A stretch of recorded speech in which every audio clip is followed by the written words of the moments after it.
What's up, everybody? Welcome to the Good Kraken podcast. I am your host today, DJ, and I'm joined by my illustrious co-host, Garrick Bartholomew. Yeah. I saw it. How you doing today, Garrick?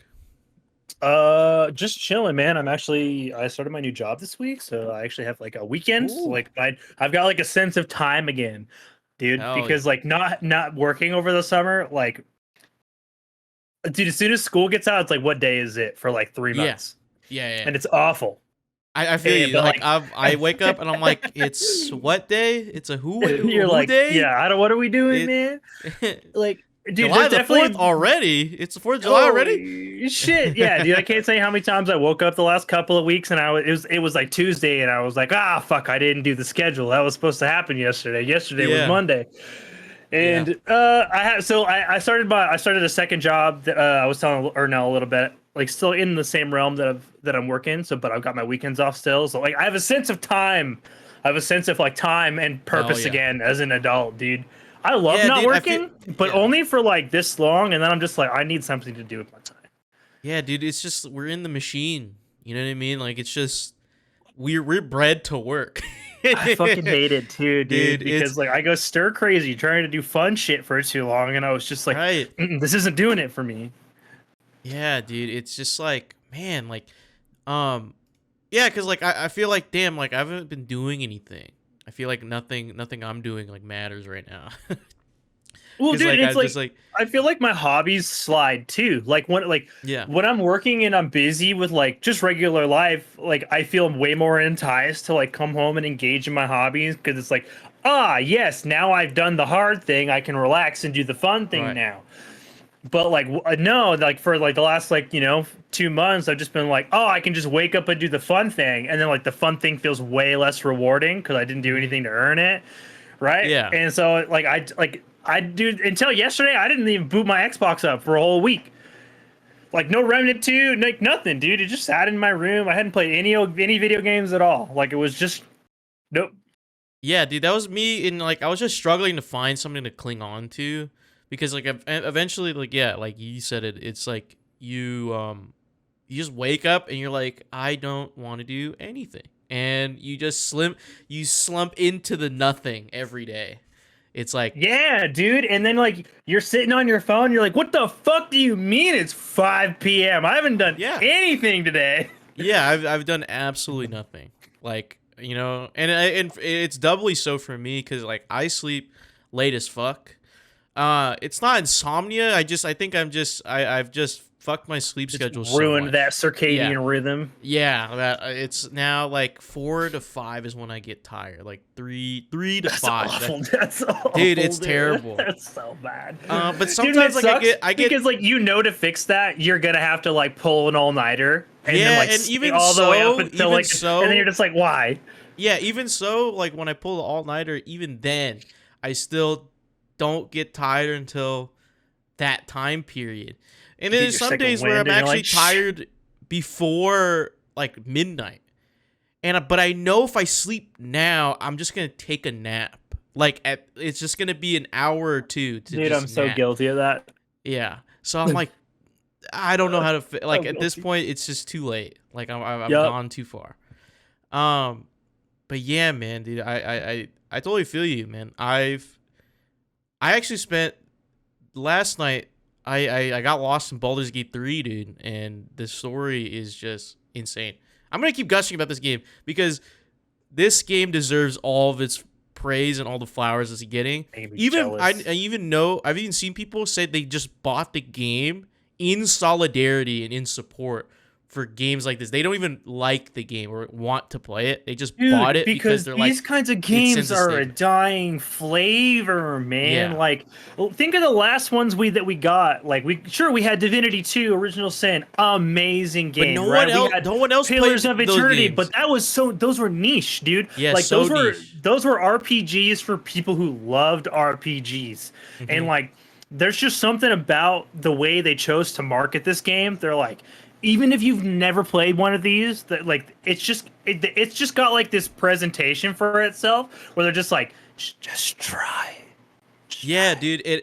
I think this doesn't. It comes at a really important time because did Divinity come out?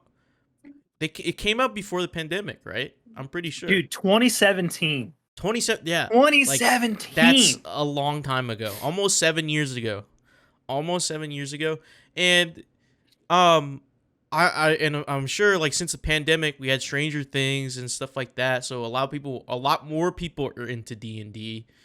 And I think this comes at a great time, like, because it is D&D the game. Like, I gotta stress to you guys, it is D&D the game. Like, you can really put your roleplay chops to the test in a game that it's fun and exciting. The visuals are great. It looks fantastic, and it is and to roll back to like why people are buying it. Like, people are supporting this game because gamers are tired, dude. We're at a time where there's no game out right now that doesn't have like there's battle passes, there's season passes, paid DLC, Gaming's paid a job extra content, right now. and we see it everywhere, and we're getting fleeced, dude. These companies are taking advantage of what they assume what we like, and they make things accordingly and try to milk us of every dollar at every chance. Mm-hmm. And Larian Studios, responsible for Baldur's Gate 3, they're like, no microtransactions, none of it, no in-game purchases. You get the full game for release, 120 some gigabytes, download it, and it's yours to play, yours to keep. And, you know, That's also got 122 gigabytes, like, ladies and gentlemen, theys and thens. Like, that's gotta be the largest RPG ever made. Yes, and it's not a worthless 122 gigabytes. Yes, because it's not bloat, it's game. Yeah, and like it's not like Warzone where you download 100 gigabytes for the fucking Warzone map. You actually download 122 gigabytes of real content you can explore and play through on end. The developer said to complete the campaign, to complete just the story of the game is going to take you 100 hours. 100 hours. Like, at least. That's not accounting for you being new to the game. You don't know the story. So, like, add on 20 hours to that. And the game is also very challenging. So, on a certain difficulty, it might be even more. That is excluding side content. That is excluding companion quests, side quests, side content. And you could be looking at 200 hours. 200, maybe 250 of gameplay.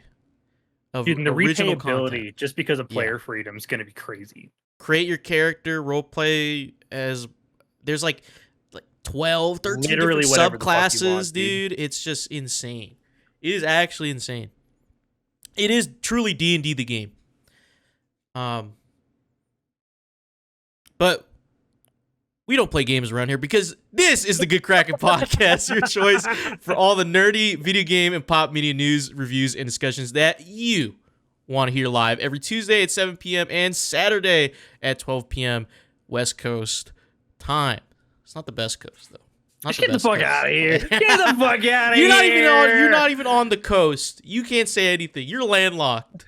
Yeah, I am landlocked. But I'm from the West Coast, so it still counts. Like, it still acknowledges the best. Yeah. What about the Gulf Coast, eh? What about the Gulf Coast gets some Nobody wants to go there. That's Texas, bro. No. The Gulf Coast is actually a region. It's in Louisiana and a little bit of Mississippi and the Florida Panhandle, a little bit, slightly. It's like a small region. That's the Gulf Coast. Oh, really? Huh. Yeah. It's actually like a cultural region. Like it's different from the Deep South. So like, so what's the difference? Because like I know, like, or at least when I remember looking at it in maps a while ago, that like Texas borders, like it literally says Gulf of Mexico. Is that not the same thing? Yeah, but like it is the Gulf Coast, but there's like there's a Gulf Coast like region. Like there's it's identified differently. Yes. Oh, okay. Yes. So like, you know how we say like the Deep South and like like those regions. So there's the Deep South, and there's like a little lip here, like in Louisiana, like near New Orleans and where I live, that like bleeds into Mississippi a little bit. It's called the Gulf Coast. So like, Interesting. that's why I don't say it like people from down here. We don't say we're from the deep south. We're actually from the Gulf Coast. Like that's how we identify ourselves. That's fair. I wouldn't want to be from the deep south. Yeah, no, but like we're deeper south. That's how deep south we are. We're deeper than the deep south. So, yeah, I guess that's the distinction we wanted to make. But if you're riding this wave, you can head over to our Discord channel where you can submit questions, topics to our show, and get exclusive post-coast content. Yeah. And soon have early access to episodes before they go live on podcasts and video services across the digital sea. Yerk. But if you empty your pockets for the latest and greatest in entertainment, that is totally fine. You can watch us and record this live show here live at twitch.tv/Good Kraken show. Live. Right here, right now, live. But if you have Amazon Prime, you also have Twitch Prime, and we would love for you to give that to us to help keep us pushing content out for all of you listening or watching at home. But you can also support us by going to our YouTube channel and clicking that beautiful bell and big red button, or by subscribing to our podcast channel by searching Good Kraken with an exclamation mark and leaving a review there. Big review. Rate us 5 stars on all platforms. Apple Yeah, you can talk Podcast. shit after that if you want to, but just give us 5 stars. Yeah, 5 stars. You can leave your constructive criticism, but give us 5 stars, please. Yeah, there you go. Mhm. Yeah. Garrick! Yup. We have some captain's orders. The latest episode of the Shipwreck Show is live. For those of you watching live, this episode will be on YouTube and your podcast service of choice on Monday instead of tomorrow. So sorry, guys. You have to wait until Monday, but you have something to listen to start off your week, so Monday doesn't feel like Monday. And how? Yeah. Garrick, what's our next segment? What we got next? Look, we're just gonna get straight into the meat and taters of this here show. So everybody better protect their fucking neck because we're headed to the gallows. The gallows! Oh yeah, forgot. Yeah, dude. Splishy So, splash. today for the gallows, we are talking the Teenage Mutant Ninja Turtles Mutant Mayhem review. All of us here at GK, or at least 3 of us here, me, Garrick, and Ernell, who can't be here, sadly, have watched this new Teenage Mutant Ninja Turtles movie, and we are ready to give our review on it. But here's a little cliff note, if you will, of what to expect from the newest TMNT movie. So after years of being sheltered from the human world, the Turtle Brothers set out to win the hearts of New Yorkers and be accepted as normal teenagers. Their new friend, April O'Neil, helps them take on a mysterious crime syndicate, but they soon get in over their heads when an army of mutants is unleashed upon them. This film was released August 2nd, 2023, directed by Jeff Rogan. Rowe. What? Jeff Rowe. Jeff Rowe. Jeff Rowe. I can't read today. So I was talking to Garrick today. I went to bed at 6 a.m. this morning. So please bear with me. This film had a budget of $70 million with a box office right now currently of $15 million. So not bad so far. Especially still Oppenheimer and Barbie still playing, so I'm sure they're gonna be in theaters. They're gonna be there for a while. This film has a runtime of 1 hour and 39 minutes. Pretty short for the amount of movies we've been seeing, actually. Shorter than the Barbie movie, surprisingly. Mm-hmm. So we want to see if this film passes the Bechdel test, which, spoiler, it doesn't.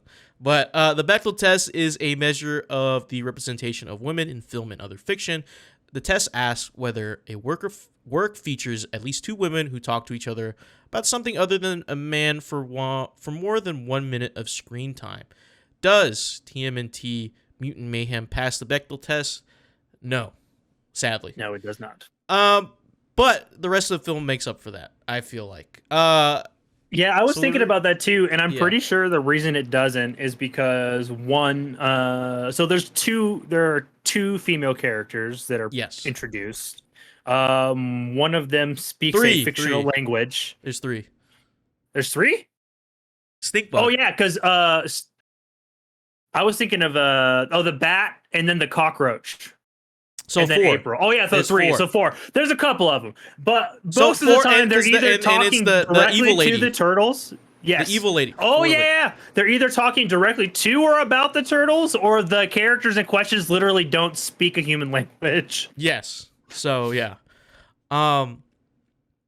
So we have some fun facts, Garrick.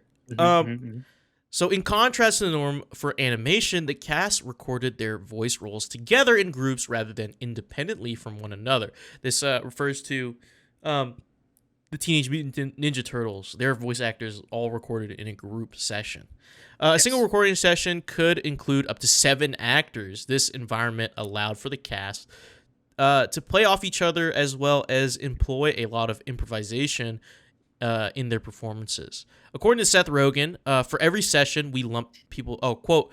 For every session we lump people together. We really went out of our way and bent over backwards to try to capture that improvisational energy what you get when a lot of people are in the same place at the same time. End quote. So What's up, I Larry? actually really love this little factoid because my favorite adult animated show, Bob's Burgers, operates their recording sessions in the same way. So the whole cast is always in the same room and they do group sessions. And like what that has created for that show, which I think would be really interesting to see a future for this franchise, which I believe we're going to get. Hopefully. Is like that creates a lot of that improv moments, and like they've literally done so like it's such a common practice with that Bob's Burgers cast that they're just like, yeah, we actually don't remember what's improv and not because we're always feeding off of each other like in the studio. And I think that probably created a lot of the great energy and the great dialogue that we see in this movie. Hell yeah. Yeah, dude. And I've been seeing some clips of it on TikTok.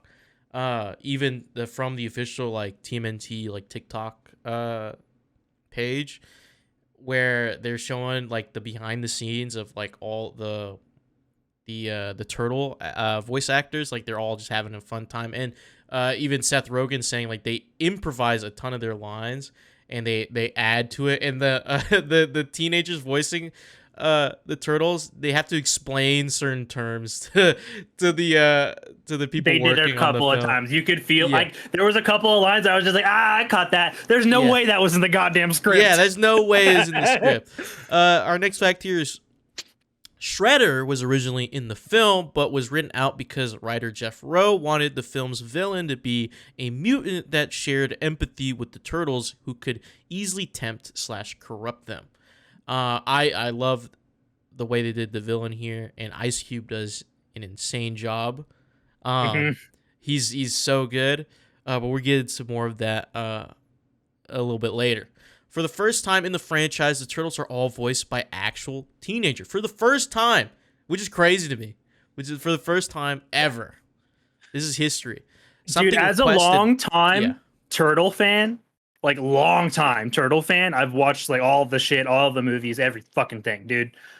This was especially exciting for me because they actually felt like teenagers, dude. Like all the other voices and like their live action films, they used adults, dude, like full ass men, and they sounded like men. And so the energy was just always kind of weird, and like you could get away with it a little bit in the cartoons, but it was never quite the same. Yeah, you're listening to it like this guy's balls have dropped like multiple times. Yeah, exactly. This is actually something that Seth Rogen requested for authenticity. So without Seth Rogen tied to this, we wouldn't have these teenagers. Thank God. Voicing. Jeff Rowe also wrote a letter to Jackie Chan requesting him to play Master Splinter, which he does a great job too. Yeah, he Um, does. I enjoyed Jackie Chan as Master Splinter in this. And you can tell he had some fun recording his lines as well. Uh, Especially because the thing about getting A-list actors to do voices is it's really hard for them to like actually capture the essence of voice acting, like doing the little things like the grunts, the mannerisms, and like you can ask an actor to deliver their lines and they'll deliver them, but to encompass the characters is always a point of contention. You know what I mean? Hmm. Um, but yeah. So Garrick, what are your top level thoughts about TMNT, Mutant Mayhem? Yes. So let's get into it. Well, first things first. If you are not familiar, or maybe you are familiar with the Teenage Mutant Ninja Turtles of days past, this is not the original origin story of the Turtles. This is a reimagining of the origin stories of the Turtles using pre-existing characters from the Turtles franchise in a new way. Specifically, one of the big things that I immediately caught the attention was there is a company that the one of the antagonistic forces runs called I think it's TGRI. In this Yeah. one, the original company was called TCRI, and it's what Krang ran. And Krang was the original creator of the Ooze in the original like comics and animated series, and that's what gave the turtles their mutagenic differences. Well, it was created by Dr. Baxton, Mm-hmm. and in the original one, Dr. Baxton actually becomes and is Superfly. But in this one, they reimagine it and they split those two characters into unique identities. And we have Dr. Baxton, who creates the Ooze and also simultaneously creates Superfly. And we get like this kind of supervillain origin story for Superfly through this different lens.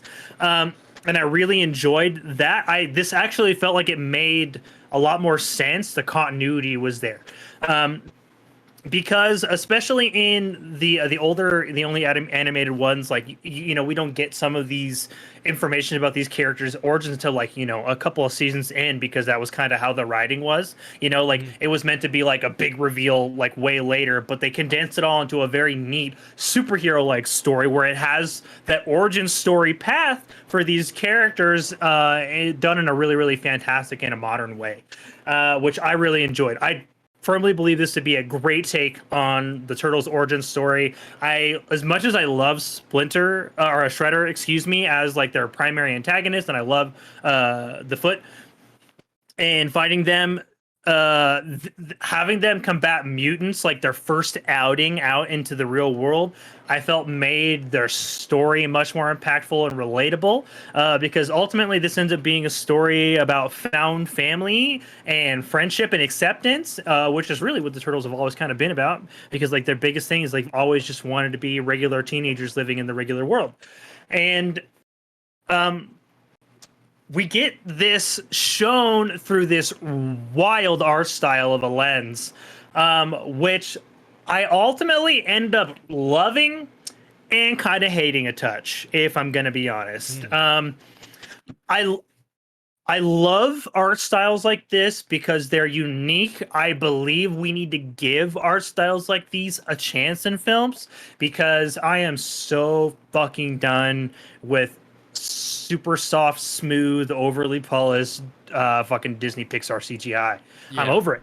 I'm over it, bro. Like I I want a presentation for my eyes. I want to be engaged, and like, yeah, Pixar, it always looks quality, right? But they all look quality, and you're just like, yeah, this is a Pixar movie. It looks like a Pixar movie. Yeah, it looks like they're all in the same universe too. And Exactly. I'm And like, how do I discern these two films apart?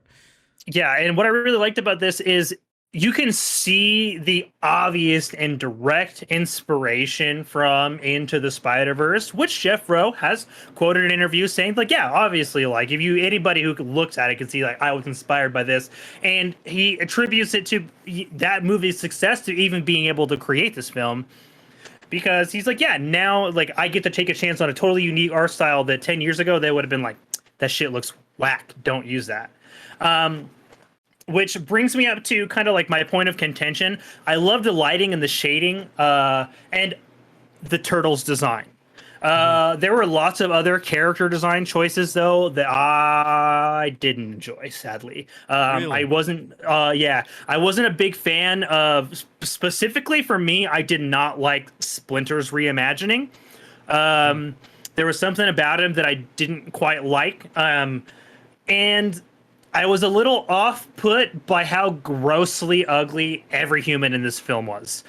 Yeah. Like they made them look like Picasso level ugly, like the use of shapes. So the art style is very painterly. I'm gonna say that right now. It's very painterly, but the use of shapes is not there. They don't use solid shapes, which is very normal in modern cartoons. Like these characters are lumpy. They're very weird looking. It looks like a Van Gogh, like a late Van Gogh for most of these. Like a late Van Gogh, like down to the point where like these characters' eyes are not asymmetrical with one another in a lot of their cases.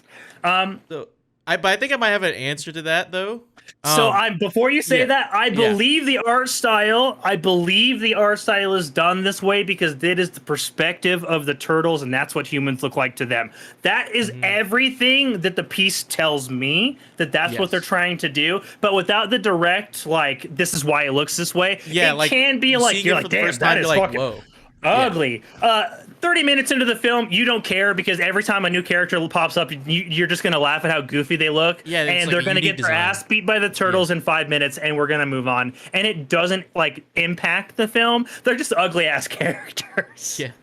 But it doesn't downgrade the film in any way. Yeah. And I a lot of people were noticing this actually. You know, you're not alone in that as well. And me too. I think like these guys are ugly, but since you said like it points to it being in the lens of the turtles, you can also see that the only human that is actually looks good is April O'Neil. So it gives a little bit more hints to, because in the movie Leo has a little crush on April O'Neil, and they're not subtle about it at all. Which is some teenage crush for real. So teenager, like high school crush. Like it is not subtle in any way, shape, or form, which is really cute. But yeah, it is essentially from their point of view, like all signs point to it. But I don't think I've heard Jeff Rowe or Seth Rogen say like confirming. Right, yeah, like so that's completely an assumption on my part, and like I feel like it justifies the art style. That could just be my fucking headcanon, people. Don't take that as fact. Like that's just my perception of the art style for the film. That being said, though, it is wholly unique, and its off-puttingness is because it's unique. And by the time you're immersed in like the plot and the story and everything that everybody's doing in this movie, you're not concerned about how ugly these characters are. You're concerned about these characters' like emotional and personal well-beings and how it's like affecting their characters' development. And what I thought to be really powerful with this movie is it shifts the lens a little bit away from the turtles just wanting to go be teenagers and puts a little bit more of a focus on Splinter from not just a master standpoint, but from a parental standpoint, which they do as a really great job. Being a dad, and being a dad's fucking hard, especially being a single dad, like Master Splinter is in his scenario. And he's not a perfect dad. He makes some mistakes, and he is made abundantly aware of those mistakes at some really great points in the film, where like some characters that do not have great intentions literally use his own words against him, and he's just like, fuck, I gotta make some changes, and it propels us into this grand finale of a final act, which was just super fun. And this is where I think the movie was at its best, because it took a very safe story in a sense. Like it's a story we've heard these sorts of stories Right. before, but it elevated it in a really really fun way that made it so it gave it a fresh presentation, and they somehow made the stakes of the characters feel genuine without putting characters in like major risk, because this is a family film. And so like I feel like they balanced that really really well, and it ultimately led to like a really really good experience that if you want to go, or if you enjoyed something like Into the Spider-Verse or Across the Spider-Verse, and you enjoy those new takes on those modern takes on these comic books, this would be something worth checking out, because it absolutely elevates that TMNT story to a level similar to Into the Spider-Verse, in my opinion. Hell yeah. Hell yeah. And I totally agree with you. And to just bounce off of what you said, because I don't want to like be a broken record player, because I totally agree with what you're saying, Garrick, because it is really refreshing to have this type of film.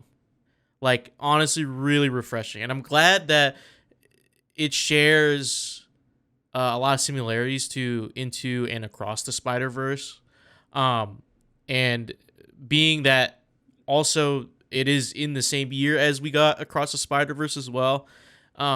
So I'm glad that we're getting films like this that really are true to the source material, but and also deliver it in a way that is, when they do make changes, it is very thoughtful and very in a tasteful way. Yeah, Um, it all felt very genuine. It felt like they were like it felt like they were doing it for the sake of the story and not just mhm. because it was some. They're like, ah, let's just do this to be different because we don't want to Yeah, do the same thing. Like it all felt like it serviced the plot. yeah. Jeff Rowe and Seth Rogen, like especially Seth Rogen, I think he was really like pressing and pushing for the authenticity of like what he considered like the best for the Teenage Mutant Ninja Turtles, and it shows a lot in this film. Like the fact that he pushed for all the voice actors for the main four to be teenagers, like actual teenagers, and also some rising stars as well. You'll see a couple of these names a lot in the coming like films, and I think they might be household names by the time, like in 5 years down the line. Probably they're gonna probably make a lot of name for themselves, and their banter, the group recording session really helped. Them recording together, because you can tell like they're just having fun being teenagers, like saying goofy stuff, like incorporating the new slang that they picked up on, and it's in a way that it's not like they know how to use it. It's in the sense of a teenager that's not on the outside looking in to what they think is cool. Yeah, You feel dude. that dynamic. It's not that I they're think using my it because they use it every day. It's like they're using it because they heard someone else say it, or like dude, it's yes. influenced. It's influenced use is I think one of really my fun. favorite moments in the film was like, that we're about halfway at this point, and the turtles are trying to like get that world to accept them, right? And April's giving them a hand, and we're like they're getting into shenanigans along the way, and the turtles do so they do some stupid shit. They just say Mhm. some stupid shit. Yeah. And dude, they did. I fucking felt seen, because they were literally just like they were. I wish I could remember what they were repeating to themselves, but like they all joined. They were. It was Egg, not bacon, egg, even and cheese. Ah, bacon, egg, and chaos. cheese. Yeah, Cheese, it was egg. nonsense, dude. But It, like they were, but like one of them started, and then like it was like the most ADHD, like you and your group of friends saying some stupid yeah. shit, like eat bacon, egg, and cheese. And April's like, if you want people to like you, Like don't you, do this is that. not And then it. there's like a This is not pause, it. and they're like, bacon, egg, and Bacon, egg, and cheese. Like it just. cheese. Like they So don't care, dude. Like they were yeah, being teens. Like you felt that you're like that felt the most genuinely teenage. Like I remember doing that sort of shit, just being yeah. unfazed by other people's opinions and being like, "Fuck you, we're gonna Like I don't bacon, egg, and care. cheese Like over I'm here, having dog." fun. Like Yeah. yeah, It's so funny. So like since all of us have been teenagers once time. Me being closer to my teenage Yeah, it's been a minute years. for me. Uh, but Garrick, you are a teacher, so like I know you teach like a little bit younger kids, but like do you see that sort of resemblance? Like does how the turtles act? Is it familiar to you and what the This kids you have to deal with? this felt much more in line with like the teenagers and those sorts of kids that like I interact with today, like on a regular basis, Mhm. and like the things they, dude, and like I use buzzwords and like I do Yeah. try to like keep up with that, but like at the end of the day, I'm 31 years old and I'm not going to say Riz. I'm gonna Yeah. sound like an asshole, Yeah, right? and a But like creep. I You're gonna sound do like a creep. right? Like I sound stupid, like I sound dumb, and so like I'm not gonna use that shit. But I understand what that means because I'm around that environment, right? And Mhm. it's to my benefit to know that language. But like this really did feel like four teenage boys just being four teenage boys, dude. Mhm. Down to like the moment where just like, why did we use a watermelon shaped exactly like my head? It was just like, Yeah. it's gonna be fine. It's gonna be fine. He's gonna Yeah. die. Yeah. And go. You're just like, dude, I like remember doing such stupid shit as a teenager where like I remember like dude, like the Ninja Star thing literally just reminded me of this time where like we literally like me and my cousin were playing with like a blowgun Mhm. and like just goofing around and trying to like hit shit and like if we actually hit something and we're like, oh, that's not how that was supposed That's to not. go. Oh, we gotta go. We gotta go. Like it's like everybody run, it's dude. that moment of realization, and Yeah, then you they're like, bolt. oh, we've made a mistake. Now everybody's in trouble. Book it, dude. And they captured those moments. Like you can, because Seth Rogen, right? Like they even did it in the advertisement, right? Like the perpetual teenager. He came with that from. I'm glad he was a producer here because he came in with that perpetual teenager mindset, and he was just like, I want you guys to have fun, and they had fun. Yeah, they had a lot of fun, and surprisingly, in this film, it pulls at your heartstrings a little bit, especially with the themes like you were saying about found family and like Splinter's arc of like character development as a father to these teenage boys. It does hit you emotionally too. This film isn't just like, this film is fun. Don't get me wrong, like it is Yeah, absolutely. very entertaining, but it is also has emotional weight to it as well, that you'll feel throughout the film in these themes, like especially in certain scenes that they want you to feel a certain way, um, and it works, and it when we get to the final act, it feels satisfying because the build up to it is very real, and it is very felt. So when we get to the final act and towards the final scenes, that weight carries, and it makes it a lot more satisfying once you get to the end of this film. Um, even this film is only an hour and 39-minute runtime. It feels long, but in a good way. It Like, doesn't feel bloated in the story. They're just like it feels like it kept a good pace with itself. yes, like it felt like an hour and 39 minutes, but like in the best way possible, if that makes sense. Like it's not bloated, but it is, and it's not too much. It's like you said, it's paced really well. Um and it's keep you interested, but the way it's written, it feels like you're also going on this long journey of acceptance, with the turtles. So I think because I had a really similar thought, and I was thinking about this too, about how like the runtime felt really good, and the more I started to like dissect why I thought that to be so, was so when you watch these sorts of films, like there's always like something that happens that like you can feel like an act end. Yeah. This I don't feel like this had that. I don't Yes. up until the third act started, right? And then you can see where like the stuff's going. You're like, okay, like we're gonna do this part, and Yeah. like this is probably gonna do something in this realm, and we'll wrap it up. But like up until then, like that for the first two acts felt very seamless, right? Mm-hmm. Up until we got to that finale. That second act dip that happens in a lot of these films where they try to pile on information and plot and character growth and Mm-hmm. context of what's going on was all done so well in simultaneous with with this fluid, unique art style and these awesome action sequences. Thank you, Jeff Rowe. I fucking saw that. Like, I just need you to know, I saw that desaturated roof flip scene, and I caught a half chubby. I thank you. Like, fucking. I wish I was alive, like in 1987, to see when it originally happened. But I remember those moments as a kid because that was part of like that was like the big transitionary scene in like the Ninja Turtles animated.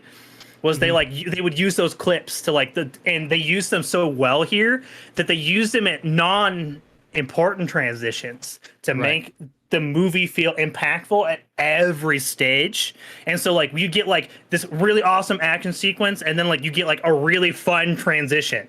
And then like it would bring you into the next part of the story. But it was all done with such frequency that like you're just like, I'm not sure if we're like where we're at. You're like, I feel like we're about an hour in, but like we could be a little less because of the story. And like it just kept you guessing in such a way that you're just like, I'm just invested and I want to keep going till we get to the end.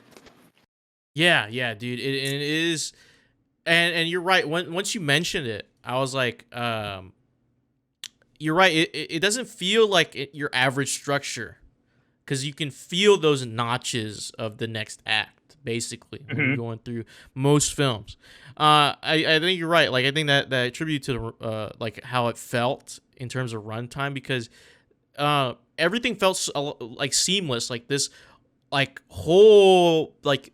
The first 75% of the film could have been Act 1. You know what I mean?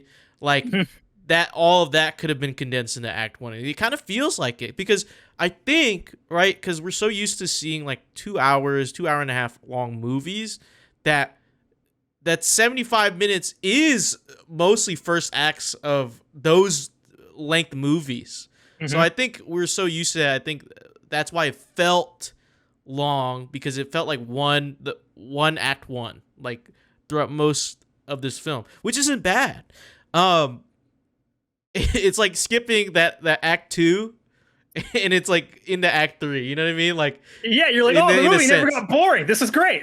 yeah and it lends itself to not being boring in that sense, and it's just like it feels great. I had something else to say, and I'm trying to get that train of thought back. Before I get to that, so that scene you were talking about with the can I get a bacon, egg, and cheese? You gotta get a bacon, egg, and cheese. Have you seen? I know you haven't been on TikTok in a while, but I know that there's this viral like page of this guy in like in a bodega. Named Ock. Like, well, they all call the people who run the bodegas Ox. But there's this guy who basically you go up to him, and these people order like these crazy like concoctions of like snacks. Like some guy will come up and like, hey Ock, let me get a bacon, egg, and cheese on this fucking glazed donut. And Ock never says no. He never says no. He just says, sure. And then he's like, and he makes it. And you can see him make it. And so that's what that's referenced to. For those of you guys didn't get that. But that's what I'm saying, right? Like that was a joke by that generation for that generation. Yeah. But like out of context, as like I was just like, it just looks like they're doing some weird teenage shit to me. Yeah. And they're enjoying themselves. And it's weird for me to watch in that lens, because I'm essentially since I am the youngest in the Good Kraken crew. Sure. So as the youngest, I think I grew up in the bridge between the teenagers and you guys.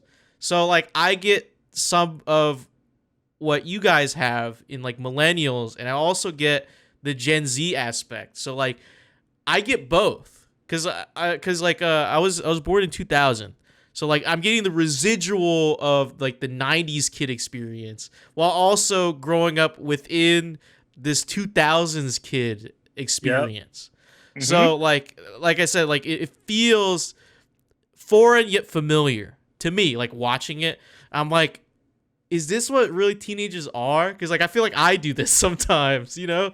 Um, and it and some of the references I got, but that's because like I've been trying to keep up as well. But I feel like someday, like I feel like y'all, like I'm falling behind. Like there's no way I can keep up with all this stuff.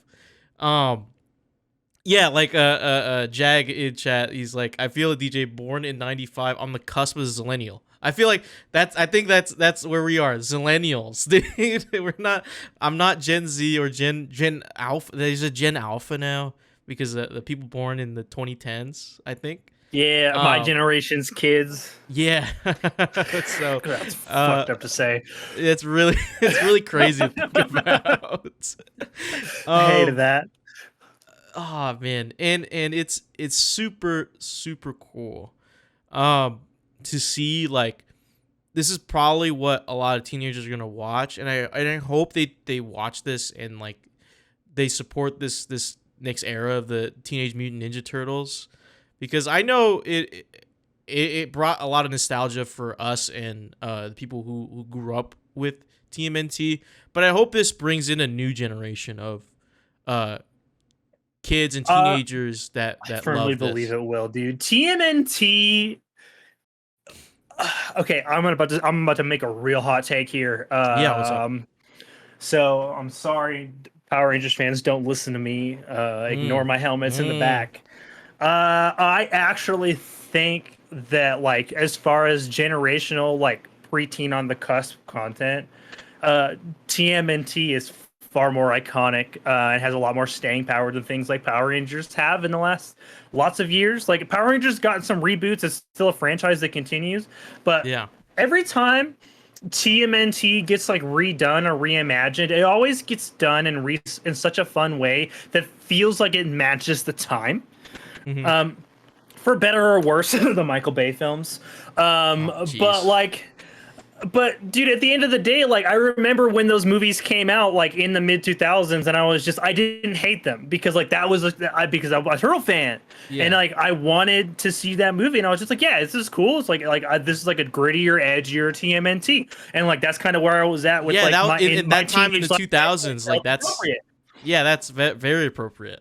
Yeah, and so like that's what it was, but this just feels like a full circle to me. Like having grown up Hmm. watching the original animated in the 90s, that like yes, this like it's got like that brand new flavor of art. It feels like it has been remodernized for a brand new generation. The fact that these turtles are actually teenagers means that Yeah. we can get a character arc where they actually grow up Hmm. alongside their turtle counterparts, and we get stories that involve that because at the end of this film, something unprecedented happens for the turtles that we don't get in other forms of TMNT content, which is that Yes. acceptance that they want so dearly. I won't dive into it any further Yeah. because it's more than just that. But like that reshapes what we know about this franchise and the way we can tell future stories for it and making it for a new generation. I think this is almost a little bit more exciting than Into the Spider-Verse because Yes. this can be bigger than what Into the Spider-Verse is capable for itself. Because dude, I remember dude, I remember TMNT versus Batman, and like Yeah. there was, dude, and like there's a comic book run in the Turtles like deep future where like the Turtles have all passed away except for The one Last of them. I Ronin. won't tell you. I won't tell Yeah. you which one because that is a big spoiler. But like the last Ronin was like a crazy big transitional period for the Turtles, dude. And I can see us telling a story up to that point in the Yeah. I was gonna future. ask about that, dude. I was gonna be like, man, what if we see that like towards our future? Because Even though like the story has they changed put for them in this sense, but but we they could can possibly get path it that. out in like in such a Yeah. good way. Like that's what I think. Like, dude, because I think if we get a sequel to this, because and we're not sure. There's no post credit scene because it didn't need one, And like, and it's like there's this a writer's film strike. is riddled with Easter eggs. Yeah, like we don't know where this film's future lies. But like, I see a future for this franchise personally, as long as it gets the box office success that the folks involved were hoping for. But I could see this getting a brand new movie every couple of years, as long as Jeff and Seth Rogen, see a good script and path for these characters. Yeah, because we want to see Splinter. All of us want to see Splinter. So I Dude, hope. I want to see Shredder. I want to see Kang. Shredder. Yeah, it's an easy thing to do. Yeah. I want to see Shredder. I want to see Kang. I really want to fucking see Casey Jones. Yeah. Like, especially because like we've shaped things up, right? Notoriously in the past, like April O'Neil was like she was an adult, I believe, for the most part in most of the Turtles like comic books, and she was a white redhead, and I believe she's still a redhead, but like April O'Neil is black in this one, and like they've shaken up that foundation, and I think it'd be really fucking cool to get a new take on Casey Jones, because Casey Jones is a really outdated ass character who was just a white hockey thug. Yeah. Who could get like this awesome shape up to be better than what he originally was when he was written in. And the designs for these other mutants in the movie also lend really well, and I want to see how that, if this art style still carries over, I want to see how those characters are reimagined, because I was gonna say, like, Superfly. There's also Ray Fillet, Rock and Bebop. There's I forgot the Ray Batman. Fillet is Post Malone. Yes. And this is a star-studded like voice acting cast, and everyone delivers. Everybody. Everyone. Giancarlo Esposito is Dr. Baxton in the beginning. Which I will say it's always funny to hear his voice, but then looking at the character, he's so ugly. And like Giancarlo has this like deep, like sultry, like slightly raspy voice. And you just see this like ugly ass motherfucker, dude. Dude, he's like, with like, I mean, we're talking like comically bald hair growing horizontally out of the side of his head. Mad scientist, like shut in, like type stuff. Yeah. And we also the fucking Gecko, played by Paul Rudd. Mondo Gecko, dude. I feel like all of the characters, like when you like look at them and then you hear their voices, like they all fit. Yes. Really well. Yes. Like especially Superfly, dude. Yes, Ice Cube as Superfly was such a great choice. Great dude. choice. He literally took like all the grumpy energy he had from Are We There Yet and just made it a supervillain. Yeah, he's just like, y'all a bunch of tortoises, huh? like it's so good hearing that Ice Cube's inflection delivering these lines. And you can tell he also had fun. And I think this is the most fun he's had doing a project besides like his own films that he's made and directed. Like he enjoys being Superfly so much, and you can feel it. And also these other characters, I forget all the voice actors, but there's Paul Rudd as Mondo Gecko, I believe, right? Mm-hmm. Yeah, Paul Rudd. And Paul Rudd's Mondo his Gecko. connection with Mikey, like when they meet up, it's hilarious. So good.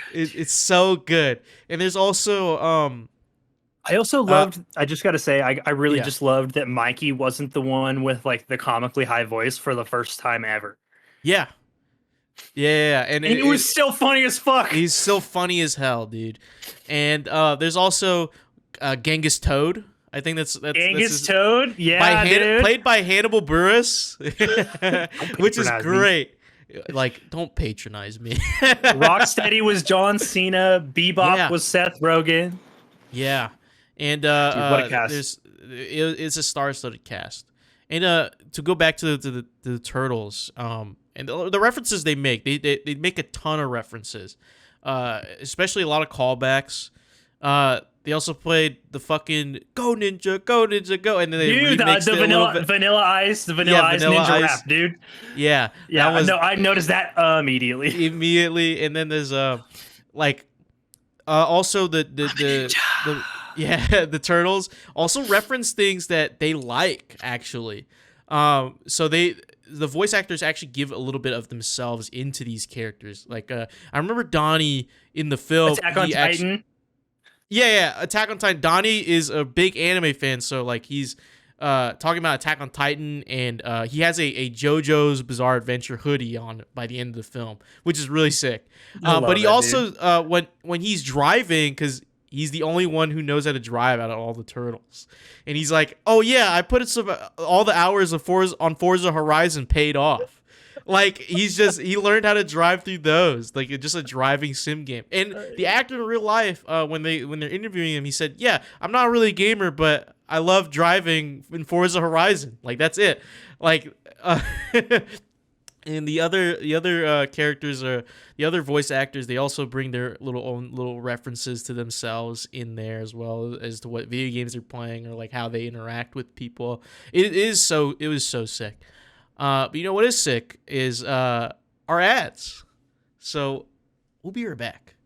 This piece of good Kraken content is brought to you by Glide mousepads. The world is changing and the demand for PC gaming and work from home setups has never been as wild as it is right now. Having the best of the best in PC accessories only makes it easier to get your work done before you jump right back into the fray of the digital sea. And Glide knows exactly how to make that happen for you. Glide Mousepads is the future industry leader in mousepads, offering beautiful, smooth, waterproof products made with eco-friendly materials and non-slip rubber in a variety of sizes that are guaranteed to help you get that next win. Now, if you're like me and you spend a lot of time in your command center, whether it's streaming, editing, or designing, you need a quality mousepad that can keep up with that constant grind. You can go to glidemousepads.com right now and use code KRAKEN for 15% off the Founders Edition mousepad in every size available. Again, that's code KRAKEN, KRAKEN, for 15% off any Founders Edition mousepad today. Our next sponsor is Rogue Energy. Late nights are pretty much commonplace for us content creators, and any of us here at GK can attest that sometimes you're just too damn tired to even think about how not to be tired any longer. Lucky for us, though, Rogue has figured out how to give those late nights and even earlier mornings the supercharge that we all need. Rogue Energy is a low-calorie, no-sugar energy formula that is the perfect alternative to sugar-filled canned energy drinks and sodas.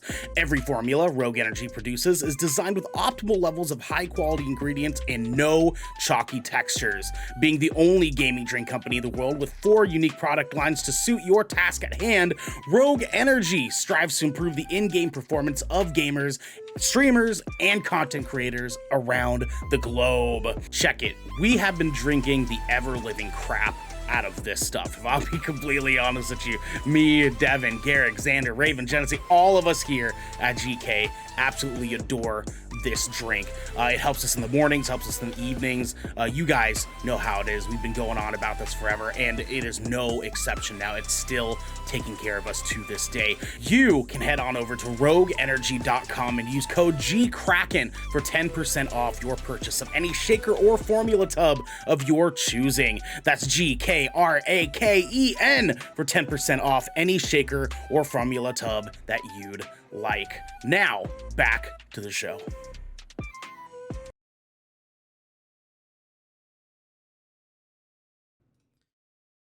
And we are back. Thank you for sitting through our little ad read, everyone. So we're going to come back to Teenage Mutant Ninja Turtles Mutant Mayhem, and we're going to give our final thoughts and our reviews on this film. Starting with you, Garrick. Garrick, should they see this movie, and what would you give it out of 10?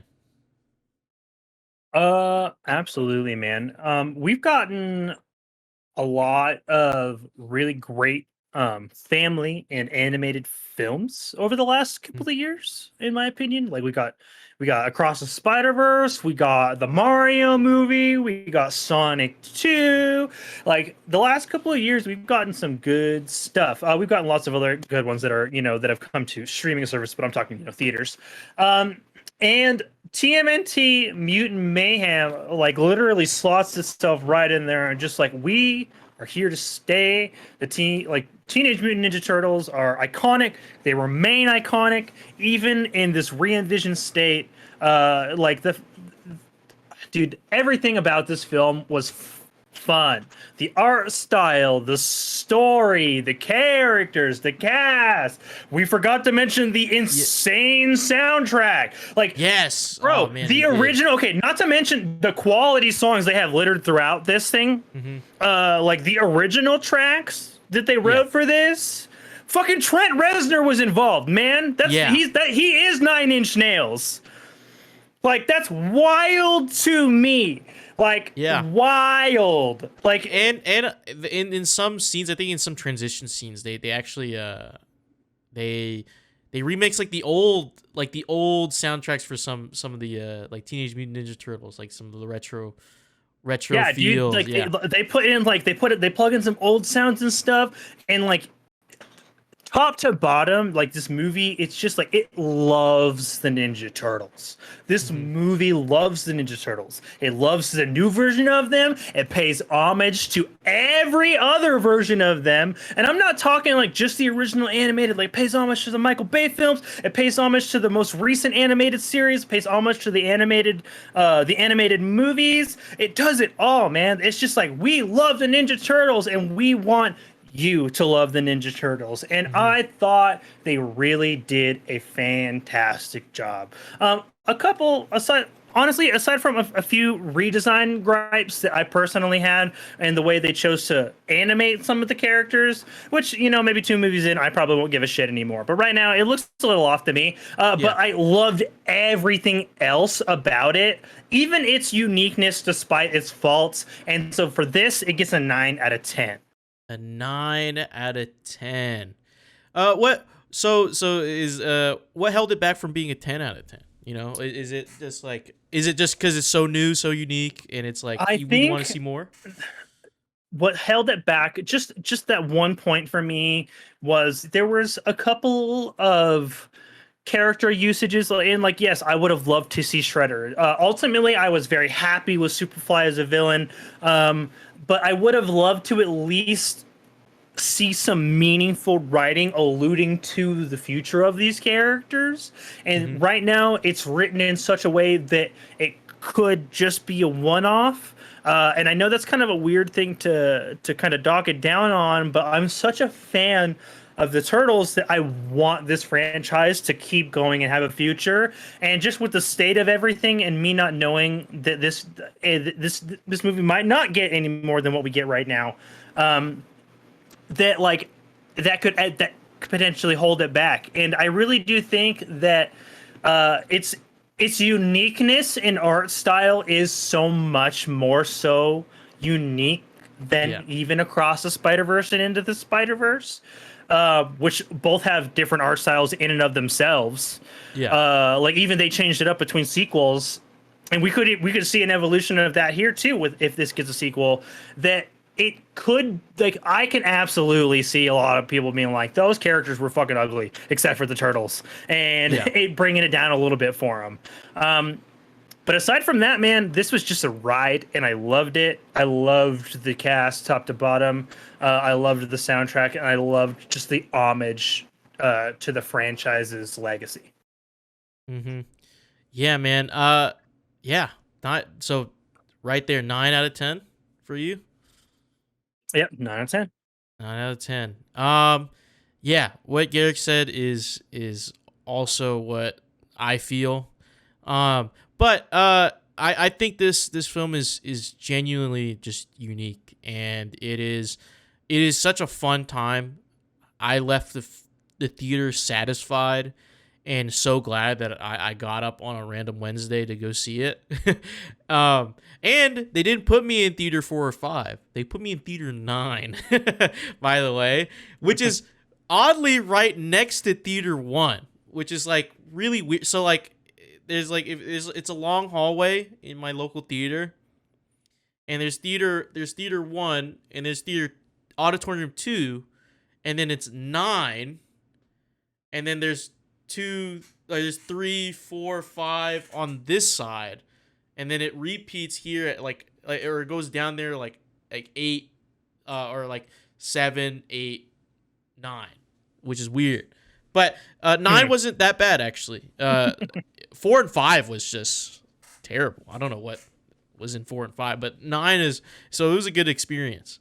And I think I like this more than Across the Spider-Verse. Oh shit! Really? Yeah. I don't know. There's something about this film. Like, don't get me wrong. I love Across the Spider-Verse, but to me, they're both of these films are like here, like at the bar, they're like right here, but Teenage Mutant Ninja Turtles just squeaks out just an extra little like millimeter. I think it might, dude. It's gotta be the levity, like the levity of the film, because like Across the Spider-Verse was funny, but it was like its tones of seriousness were a lot more, and this had a meaningful story, but like the levity of that it handled the serious topics still lent itself to a good time.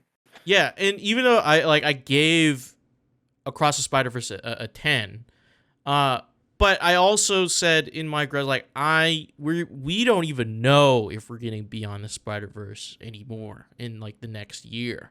We can't even tell because the writer's strike, animators are also not getting paid enough, so it's tough. And with that, Across the Spider-Verse felt incomplete, if that makes any sense. I mean, you can make it, like, as it's filmed on its own, yes, it is a 10 out of 10 for me still. But I enjoyed TMNT because, like you said, the way it is written and the way it ends, it could easily be its standalone thing. You know, as fans of TMNT, we want more, right? I definitely wasn't a big TMNT fan, but now I am, and I want more from this franchise. But I can also accept that if this is just what it is, like if we don't really get anything from this, I'll be sad. But honestly, I'll be satisfied with what we got here. I love that. I just love the voice acting here. The chemistry, you can feel the chemistry between the actors here in this film. The way they interact with each other, it doesn't feel forced. It feels very natural and very organic. And for an animated film, it feels very human. For an animated film about mutants, and you know, there's a talking like fucking stingray and a fly and turtles, and et cetera, it feels very human.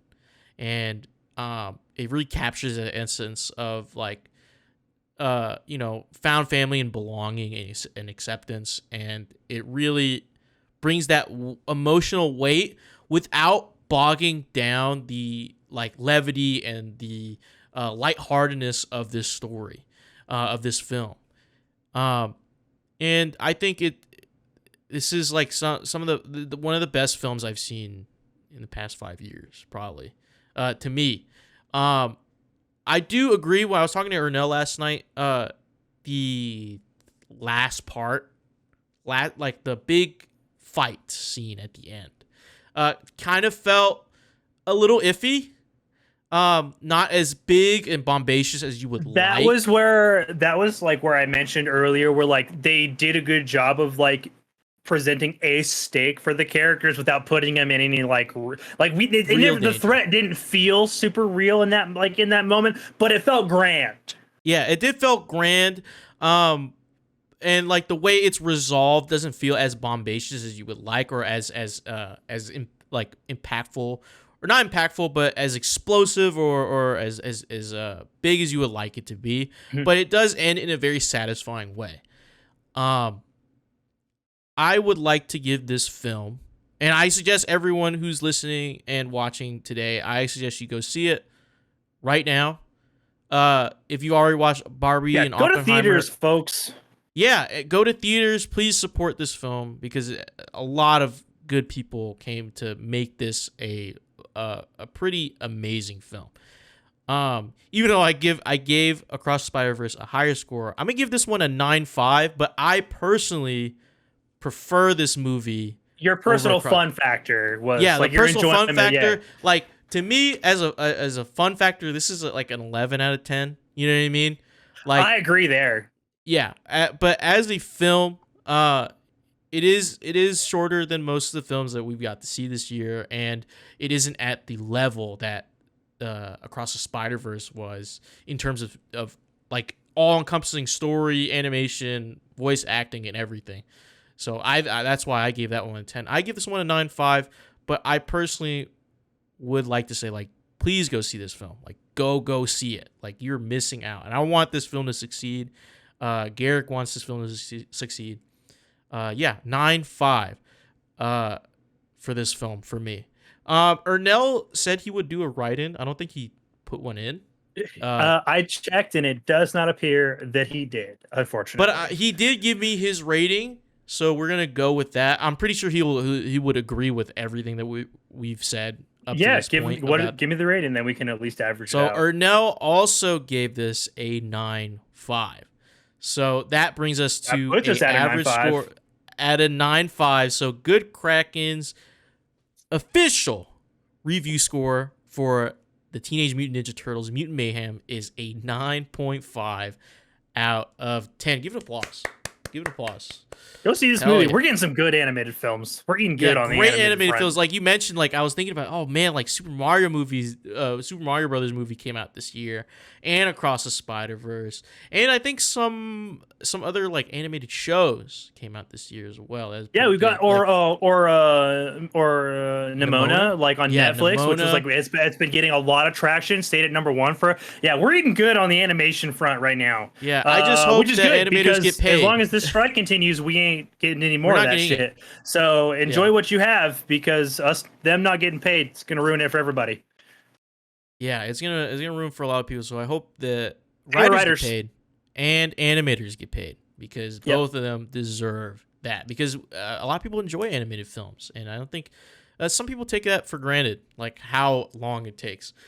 Yeah, a long time. An animated film. Long time. Respect the process. Respect the artists. Yeah, respect the artist. And 9.5. Man, that it's a big score. It's a big score, and I suggest everyone deserves it to go see it. It deserves it.